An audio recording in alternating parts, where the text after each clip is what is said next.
बोले श्री शंखेश्वर पार्श्वनाथ भगवान की जय। बोले श्री धर्मनाथ भगवान की जय। बोले श्री विमलनाथ भगवान की जय। बोले श्री महावीर स्वामी भगवान की जय। बोले श्री अनंत निदान श्री गौतम स्वामी महाराज की जय। ज्ञानसार ग्रंथ यशो विजय जी महाराजा की बहुत ही अभूतपूर्व कृति। सैकड़ों ग्रंथों का सर्जन करने के बाद में इसके सार के स्वरूप में महात्मा ने ज्ञान सार ग्रंथ की रचना की है और इस रचना के अंदर एक एक अष्टक के माध्यम से शास्त्रों के रहस्यों को महोपाध्याय जी महाराजा अपने सामने रखते जा रहे हैं। आज हमें त्याग अष्टक की बात करनी है। त्याग यानी क्या और उस त्याग की प्राप्ति कैसे की जाए, उसके संबंध में आज हम चर्चा करेंगे। त्याग को हम संयम का नाम देते हैं। जो संयम है वो संयम किस प्रकार का रहा हुआ है। जीव के संयम की परिणति, त्याग की परिणति कैसे उत्पन्न होती है, उसके संबंध में आज यहाँ पर हम चर्चा करेंगे। सबसे पहले क्या संयम में से संयम शब्द बना है। मन, वचन और काया, ये तीन यम रहे हुए हैं और उन यमों को नियंत्रण में रखना जिसका नाम संयम है। संयम यानी स्वयं के स्वभाव के सम्मुख होना और विभावों से निवृत्त होना जिसका नाम है संयम। आत्मा का स्वभाव और आत्मा के विभाव कौन कौन से हैं उसको जानना और उससे जानकर स्वभाव में स्थिर होना, विभावों से मुक्त होना। अनुकूल जो परिणाम है जिसका नाम स्वभाव है, आत्मा के लिए जो प्रतिकूल परिणाम है जिसका नाम विभाव है। हम बैठे हुए हैं,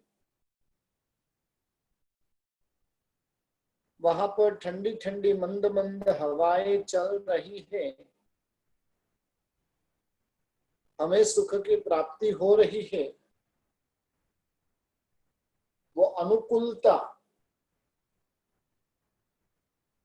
और बैठे हुए हैं वहां पर बहुत भयंकर गर्मी है,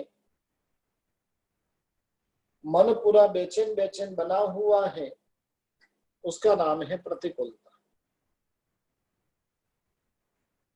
जिसके माध्यम से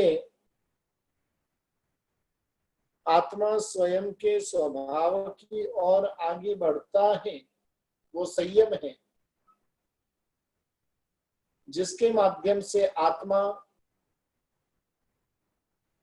विभावों से जो निवृत्त होता है और ऐसा जो परिणाम है वो संयम है। संयमी आत्मा शुद्ध उपयोग के अंदर रहती है। इसके पूर्व में हमने शुद्ध, शुभ, अशुद्ध और अशुभ की बातें की थी। आत्मा का उपयोग शुभ भी होता है और शुद्ध भी होता है, अशुद्ध भी होता है और अशुभ भी होता है। आत्मा के भीतर में पड़ी हुई मलिन परिणतियां, उन परिणतियों को हम अशुद्ध भाव कहते हैं। होने वाली अशुभ प्रवृत्तियां, उठने वाले गलत विचार, वो अशुभ भाव है। मन की शुभ परिणति से अच्छी प्रवृत्ति करना वो शुभ भाव है। और अनादि काल के जो मिथ्यात्व के नाश से आत्मा के अंदर जो गुणों का प्रकटीकरण होना, और उस प्रकटीकरण का नाम है शुद्ध स्वभाव। शुद्ध उपयोग की प्राप्ति, जिसके अंदर मिथ्यात्व, संशय, विपर्यास और अनध्यवसाय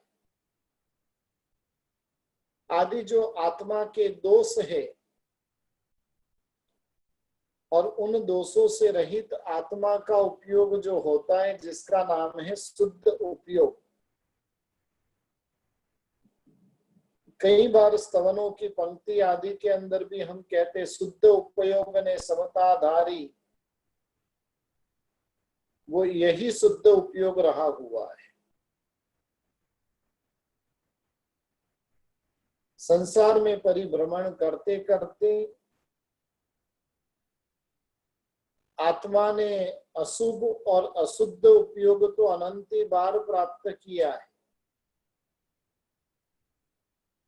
शुभ उपयोग भी आत्मा ने अनंत बार प्राप्त किया है, लेकिन शुद्ध उपयोग जो इस जीव ने लगभग प्राप्त किया ही नहीं। जब ये शुद्ध उपयोग प्रकट हो जाता है तो आत्मा का मोक्ष होने से उसे कोई रोक सकता नहीं। अब हमें सोचना है, हम इन चार में से कौन से उपयोग में रहे हुए हैं। शुद्ध में है, शुभ में है, अशुद्ध में है कि अशुभ में है। इसको थोड़ा विस्तार से अपन देख लेते हैं।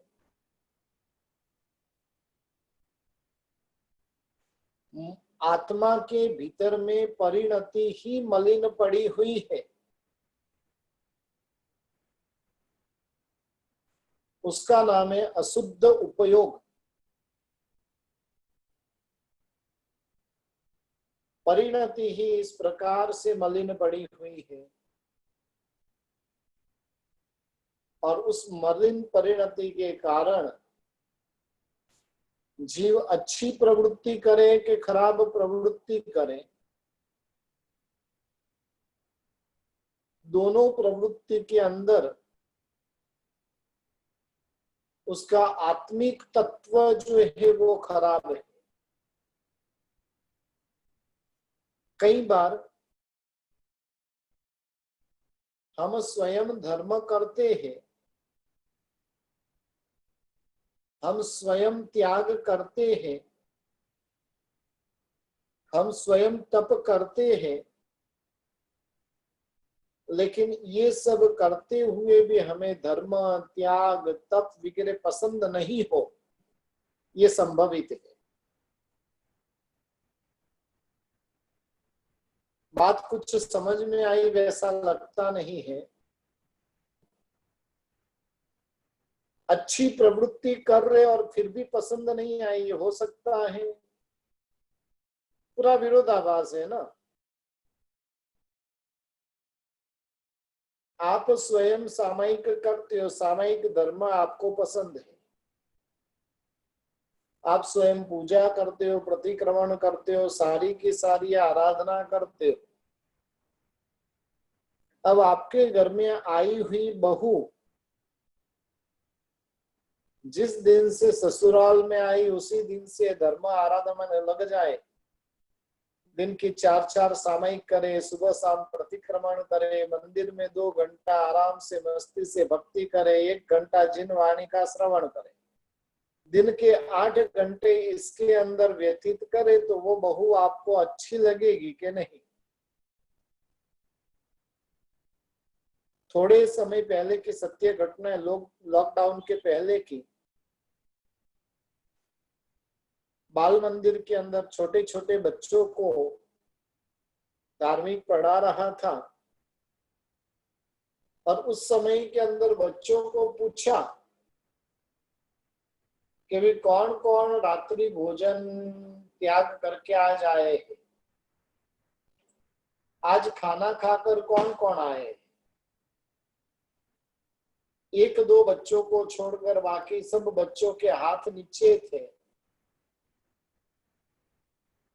उनकी माताएं भी धार्मिक में आती, उनको पूछा भाई इनको क्यों रात को खिलाते हो? तो कि गुरुजी इनकी दादी हमको डांटती है, अभी तो बच्चे इतने छोटे हैं, जब बड़े हो जाएंगे तब वो रात्रि भोजन का त्याग करेंगे, अभी तो उनको आराम से खाने दो, शाम को फटाफट खाने में वो बराबर से खा भी नहीं पाते हैं, इतनी अक्ल तुम्हारे में नहीं है, इतने छोटे बच्चों को रात्रि भोजन त्याग करवाते हो। यानी एक बहू ने जब वो अपनी बेटी को रात्रि भोजन का त्याग करवाती और सास के खुद रात्रि भोजन त्याग पिछले 40 साल से कर रही, लेकिन पोते पोतियां जब रात्रि भोजन का त्याग करती है तो उनको रात्रि भोजन का त्याग कर कर उनको गुस्सा आता है। हमारी प्रवृत्ति कहीं ऐसी नहीं है ना, हमारे भीतर की परिणति तो कहीं इस प्रकार की नहीं है। हम स्वयं भी धर्म बहुत करते हैं और बहुत धर्म करते हुए भी यदि अपने आश्रित धर्म करे तो हमें अच्छा लगता है कि नहीं? 2 घटना आपके सामने रखता हूं। आपकी बेटी ससुराल गई है, ससुराल में उसको इतनी अनुकूलता प्राप्त हुई है, सब प्रकार की उसे अनुकूलता है, सब प्रकार की उसे आजादी मिली हुई है। सुबह में आराम से 7-8 बजे उठती है महारानी की तरह। 8 बजे उठने के बाद में मंदिर दर्शन करने जाती है, दर्शन करके घर पे लौटती है, तब तक नाश्ता तैयार रहता है। नाश्ता करती है, आधा घंटा इधर उधर टहलती है, गुरु भगवान का व्याख्यान सुनती है। व्याख्यान सुनने के बाद में मध्याह्न काल में पूजा करने के लिए जाती है, 12:30-1 बजे घर पे आती है और खाना तैयार रहता है। 1 बजे खाना खाने बैठती है, 1:30-2 बजे तक खाना खाती है, आराम से खाने के बाद में 2 से 4 बजे तक सो जाती है। उठने के बाद में थोड़ी बहुत अपने सहेली से इधर उधर बातें करती है और उतने में शाम को खाने का तैयार समय होता है, खाना तैयार है, मस्ती से खाना खाती है। खाना खाने के बाद में इधर उधर घूमती फिरती है और रात को मस्ती से सो जाती है। यदि आपकी बेटी को इस प्रकार का ससुराल मिला रहे तो आप क्या कहो? अरे मेरे बेटी को तो इतना सुख है, एक गिलास पानी भरने की भी उससे जरूरत नहीं रहती, इतना पुण्य करके आई है। उसके सासू जी तो उसको ऐसे हाथों में उठा कर रखती है, और यही बहू आपके घर में ऐसी मिल जाए तो आप क्या करो। बेटी को यदि ससुराल इस प्रकार का मिला है तो आप आनंदित होते हो। बहू यदि इस प्रकार की आए तो वहां पर देखो टोन कैसे चेंज होता है। बेटी को ऐसा जो प्राप्त हुआ है तो वहां पर टोन जो होता है वो आनंद का होता है।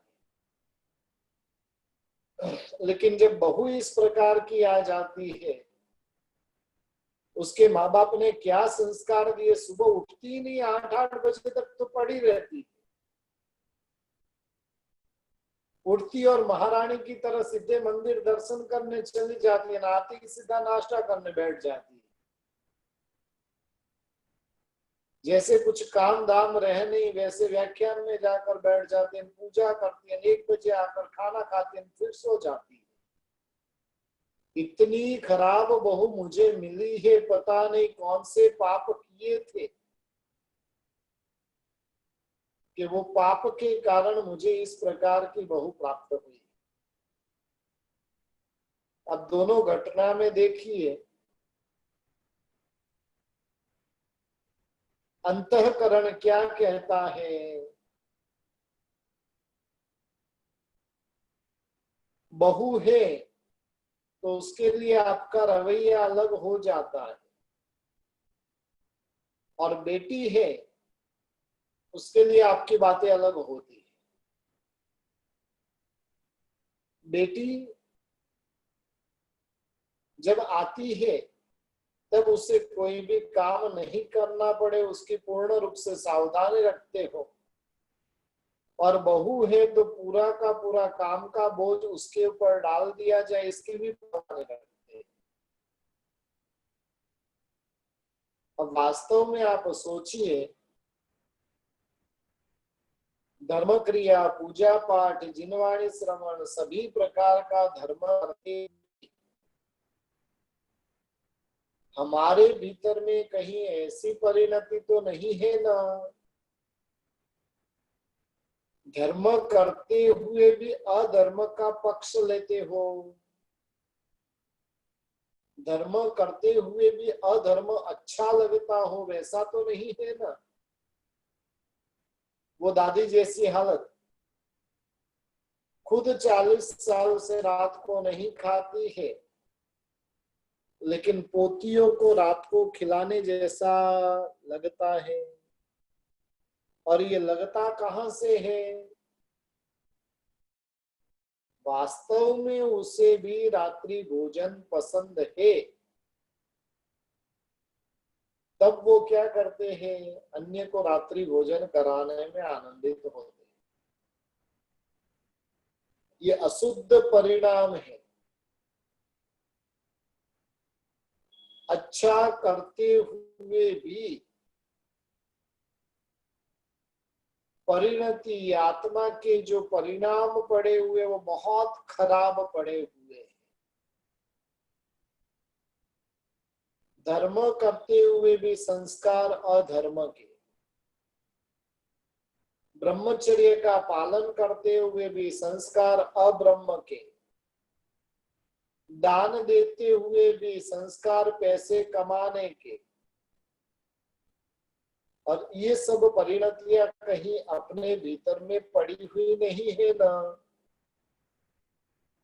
यदि ऐसी परिणतियां अपने भीतर में पड़ी है तो समझना मेरी आत्मा के भीतर में अशुद्ध भाव पड़ा हुआ है, और प्रयत्न कर कर उन अशुद्धता को त्याग करने का प्रयत्न करना चाहिए। किसी भी प्रकार से उस अशुद्धता को छोड़ने का प्रयास अपना होना चाहिए। प्रवृत्ति उसकी अच्छी है बुरी है उससे कोई लेना देना नहीं है, लेकिन अच्छी बुरी प्रवृत्ति होते हुए भी परिणति उसकी खराब पड़ी हुई।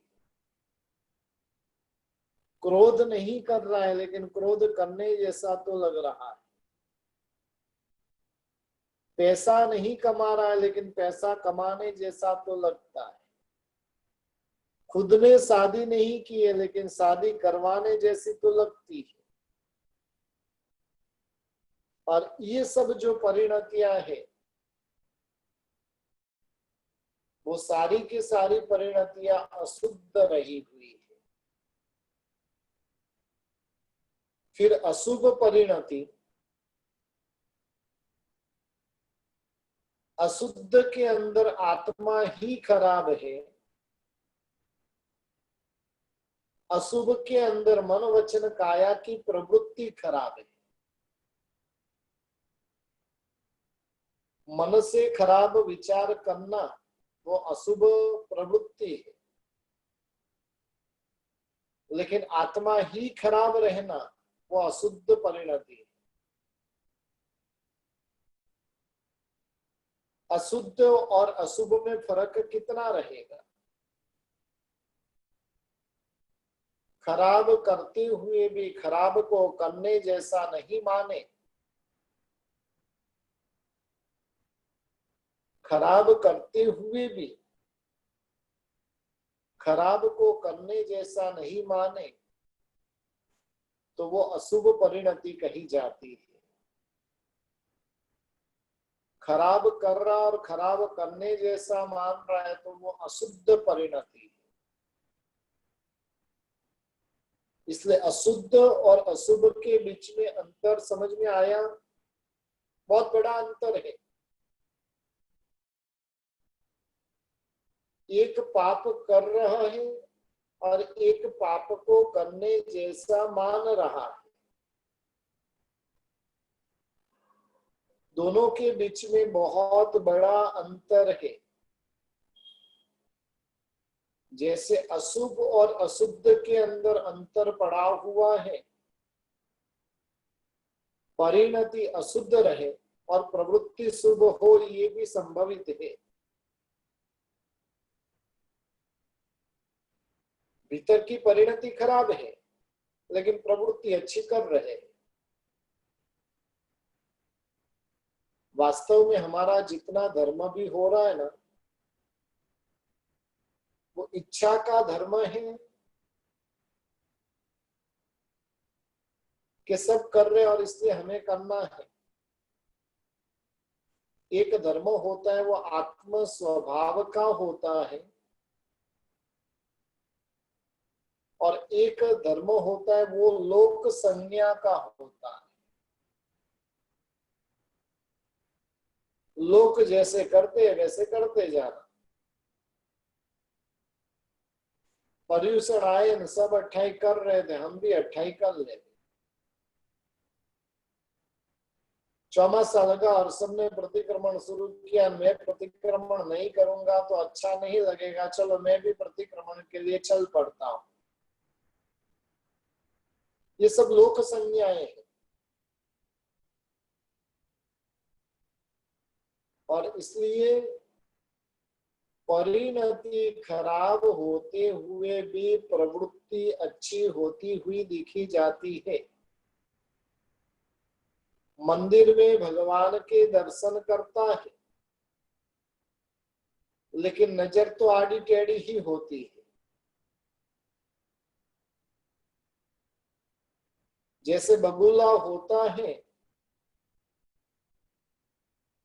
वो बगुला है तो ध्यान में ही, लेकिन उसकी परिणति तो क्या है? उसका ध्यान भी इसलिए ध्यान है कि उसको मछली को पकड़ना है। उसी प्रकार से हमारा धर्म उसके लिए तो नहीं है ना। हमें हमारे विकारों का पोषण करना है, हमें हमारे इंद्रियों के विषयों को बहकाना है, और इसलिए तो हमारा धर्म नहीं है ना। कई बार ऐसा देखा जाता है, ये आंखों से देखी हुई बात कर रहा हूं, आंखों से देखी हुई बात भी गलत हो सकती है, लेकिन 70 साल की उम्र में भी गभारे में पूजा करते हुए ऐसे ऐसे करके लेडीज को टच करते रहना। उम्र है 70 की, परमात्मा की पूजा कर रहा और फिर भी भीतर में वासना पड़ी हुई,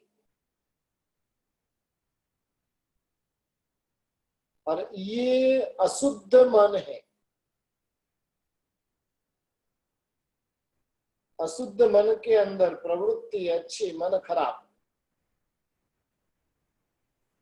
प्रवृत्ति अच्छी, परिणति खराब। जैसे ये अशुद्ध मन की भूमिका है, वैसे शुद्ध मन की भूमिका भी होती है। परिणाम उसके अच्छे पड़े हुए हैं और प्रवृत्ति अच्छी हो रही है। शुद्ध भाव यानी आत्मा के परिणाम अच्छे होना,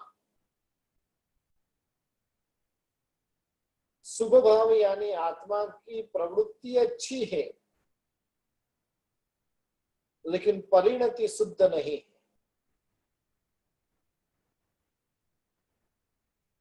शुभ भाव जो होता है, अपने भीतर में अच्छे अच्छे परिणाम प्रकट होते हैं और वो अच्छे अच्छे परिणामों को वो प्रवृत्ति में करता रहता है।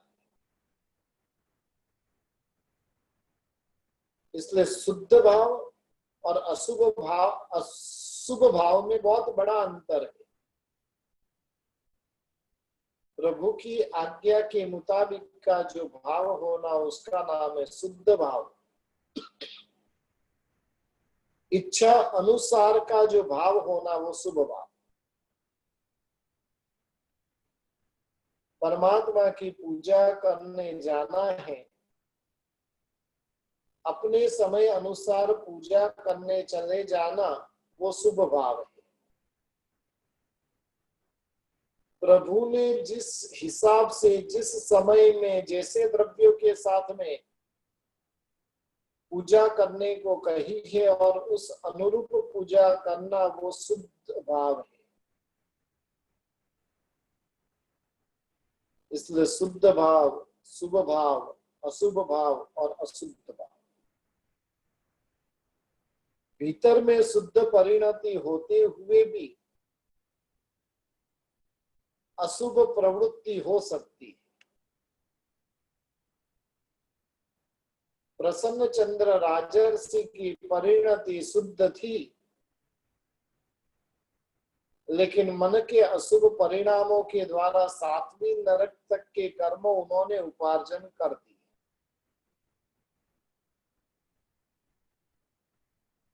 इसलिए ये 4 को समझना बहुत जरूरी है। हमारा जो उपयोग रहा हुआ है वो शुद्ध है, शुभ है, अशुभ है कि अशुद्ध है। 4 की अलग अलग कैटेगरी रही हुई है। हमारा मानस, हमारा अंतःकरण कौन सी कैटेगरी में बैठता है, वो हमें देखना होगा। शुद्ध परिणति वाला प्रवृत्ति कैसी भी करे, लेकिन वो आत्मा के कल्याण में ही है। अशुद्ध परिणति वाला प्रवृत्ति कैसी भी करे, वो आत्मा का अहित ही करता है। साधु के लिए बताया कि साधु रात्रि के समय के अंदर दंडासन लेकर चल रहा है, जैना पूर्वक दंडासन लेकर चल रहा है, उसके परिणाम शुद्ध है। मुझे जीवों को बचाना है। और ये परिणाम होते हुए भी, दंडासन से बराबर प्रमार्जन करते हुए भी, कोई जीव, चींटियों का झुंड वहां पर रहा हुआ है, उसके ऊपर महात्मा के पांव आ गए और वो सैकड़ों चींटियां वहां पर मर गई। प्रवृत्ति के स्वरूप में सैकड़ों चींटियां मरी है, लेकिन परिणति उनकी इतनी शुद्ध थी कि जिसके कारण उनको पाप नहीं लगेगा। और उसकी जगह पर दूसरा व्यक्ति, दूसरा साधु दंडासन लेकर चल रहा है, लेकिन उसका दंडासन देवलोक का आया हुआ है।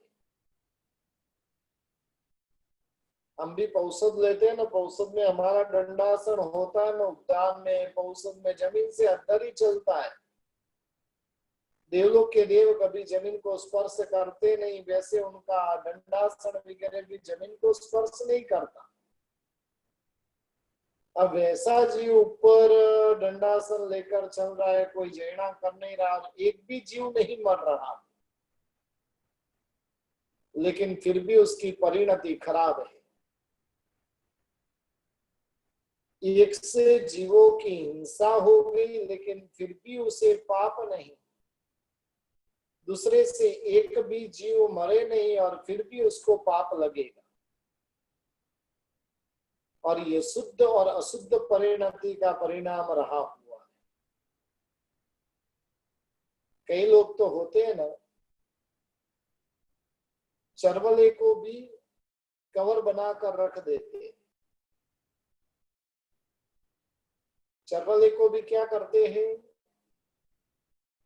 उसके ऊपर भी कुछ कवर बना देते कपड़े का, और पैक हो जाता है चरवला, गंदा नहीं हो जाए। अब उसको कौन समझाने जाए, भाई चरवला किसके लिए था। कई साधु संतों को भी इस प्रकार से पैक ओघे के अंदर देखा जाता है। और जब वो पैक है तो समझना कि उनके भीतर में परिणति वो जीवों को बचाने की पड़ी हुई नहीं। इसलिए शुद्ध अशुद्ध आदि जो परिणति है, अपने आप को अंतःकरण से टटोलते जाना। मेरे भीतर में जो परिणति पड़ी हुई है, वो मैं कौन से लेवल में रहा हुआ हूं। शुद्ध परिणति लगे तो नाचने लगना, अशुद्ध परिणति लगे तो दुखी दुखी हो जाना।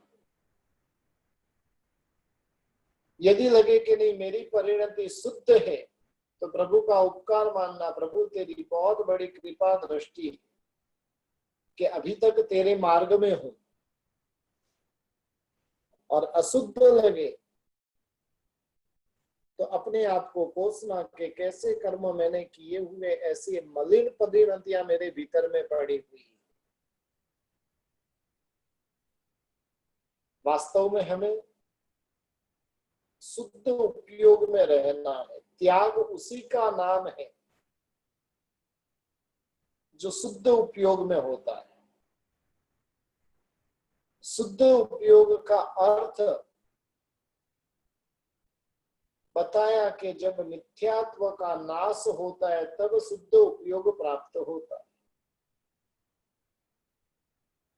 मिथ्यात्व के साथ की जब जब प्रवृत्ति होगी तब तक वो अशुद्ध ही गिनी जाएगी। मिथ्यात्वी आत्मा की परिणति वो अशुद्ध होती है, सम्यक्त्वी आत्मा की परिणति वो शुभ होती है। हम सम्यक्त्वी है कि मिथ्यात्वी है, उसका निर्णय पहले करना जरूरी हो जाता है।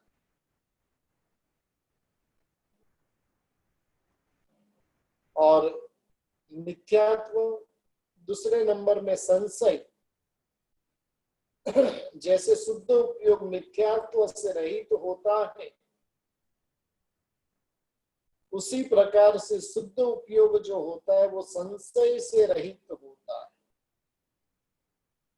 संशय यानी कुशंकाएं। कईयों का अंतःकरण होता है अनेक प्रकार की कुशंकाओं से भरा हुआ रहता है।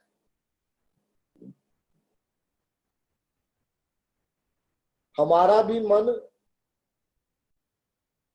कहीं कुशंकाओं से भरा हुआ तो नहीं है। कई लोग होते हैं जिन्हें सूक्ष्म की ताकत में विश्वास ही नहीं होता है। सूक्ष्म की अचिंत्य ताकत रही हुई है, लेकिन वो सूक्ष्म की ताकत को स्वीकारने के लिए वो तैयार ही नहीं होता है। हम जब धर्म भी करते हैं ना, तब काफी लोग तो आके सबसे पहले पूछते ये मैं करूंगा तो उससे ये मिलेगा कि नहीं। और तब मैं उसको कहता हूं कि तेरे भीतर में ये संशय उत्पन्न हुआ और इसलिए इसका फल तुझे मिल सकता नहीं। बिना संशय से यदि तू प्रवृत्ति करेगा तो उसका फल वास्तविक फल पा सकता है, लेकिन संशय के साथ में यदि तू करेगा तो उसका वास्तविक फल तुझे मिल सकता नहीं। अब वो अपने आप को पूछिए, प्रत्येक आराधना करते समय अपने भीतर में संशय है, कुशंका है कि शंकाओं से रहित है। किसी भी प्रकार की शंका भीतर में उठती ही नहीं है। ये शंका से रहित होता है शुद्ध उपयोगी। तीसरे नंबर में बताया कि विपर्यास से रहित होता है। विपर्यास का अर्थ होता है विपरीतता। सब कुछ व्यवस्थित करते हुए भी जीव विपरीतता लेकर बैठा हुआ होता है। परमात्मा के संवत्सरण में भी जब पाखंडी लोग जाते हैं, वो पाखंडी लोग विपर्यास के साथ में जाते हैं, विपरीतता के साथ में जाते हैं। और विपरीतता के साथ में जाने के कारण वो जीव परमात्मा की देशना आदि को सुनते हैं, लेकिन वो देशना उनको लाभ का कारण बनती नहीं। बारिश आ रही है और बर्तन विपरीत रखा है, होगा क्या? शंका वो छेद के स्वरूप में है, विपर्यास वो विपरीतता के स्वरूप में रहा हुआ है। शंका जो है वो छेद के स्वरूप में है। बारिश में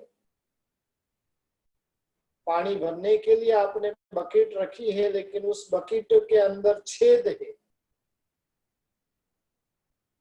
अब सोचिए कि वो बकेट भरेगी कि नहीं। पानी तो बकेट के अंदर गिरेगा, लेकिन जैसे ही पानी गिरेगा वो छेद के साथ में पूरा का पूरा पानी निकल जाएगा। और विपर्यास जो होता है वो विपरीत है, उल्टा है। बारिश आ रही है, अपना बर्तन ही उसने उल्टा रख दिया है, वो बर्तन कभी भरेगा? फिर आप बोलोगे कि भाई मेरा तो बर्तन ही नहीं भरा। भाई तूने बर्तन उल्टा रखा था, भरेगा कहां से? जिन शासन की प्राप्ति हुई है, लेकिन अमूल्य ऐसे चिंतामणि रत्न के समान जिन शासन की प्राप्ति होने के बावजूद भी भीतर के मिथ्यात्व को, भीतर की शंकाओं को, विपर्यास को जीव दूर ही नहीं करता है, और दूर नहीं करने के कारण वो शुद्ध उपयोगी बन नहीं सकता है। हमें सोचना है कि हमारा उपयोग शुद्ध रहा हुआ है कि नहीं, और उसका थर्मोमीटर में दे रहा हूं, उसको नापने का साधन दे रहा हूं कि हमारे भीतर में शुद्ध उपयोग है, तो वो आत्मा कैसी रहेगी। सबसे पहले मिथ्यात्व से रहित रहेगी, दूसरे नंबर में शंका से रहित रहेगी, तीसरे नंबर में विपर्यास से रहित रहेगी, और चौथे नंबर के अंदर वो आत्मा अनअध्यवसाय से रहित रहेगी। उसके अंदर अध्यवसाय जो है वो खराब अध्यवसायों से रहित रहेगी, और ऐसे दोष बिना की जो आत्मा रहती है वो शुद्ध उपयोगी होती है आत्मा। जिसके भीतर में शुद्ध उपयोग होता है वो आत्मा वेद ज्ञान को पा जाती है। वेद ज्ञान यानी क्या? ये सही है, ये गलत है, ये मेरा है, ये पराया है, ये मेरी आत्मा के लिए लाभ करता है, ये नुकसान करता है, और इस प्रकार का भेद ज्ञान प्राप्त हो जाता है। और इस भेद ज्ञान को यशो विजय जी महाराजा पिता के स्वरूप में बता रहे। शुद्ध उपयोग वो पिता के स्वरूप में है, तो स्थिरता वो माता के स्वरूप में है। संयम किसमें आता है, त्याग किसमें आता है, उसको समझने का हम प्रयास कर रहे हैं। पहले नंबर में शुद्ध उपयोग है, दूसरे नंबर में स्थिरता है, द्रुति है, धीरज है, और ये हमारी माता है।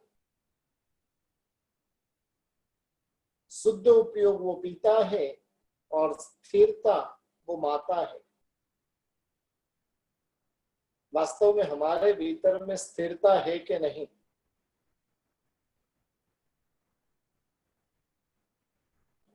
आज सुबह में काफी लोगों ने नवकार अनुष्ठान के अंदर जुड़े होंगे।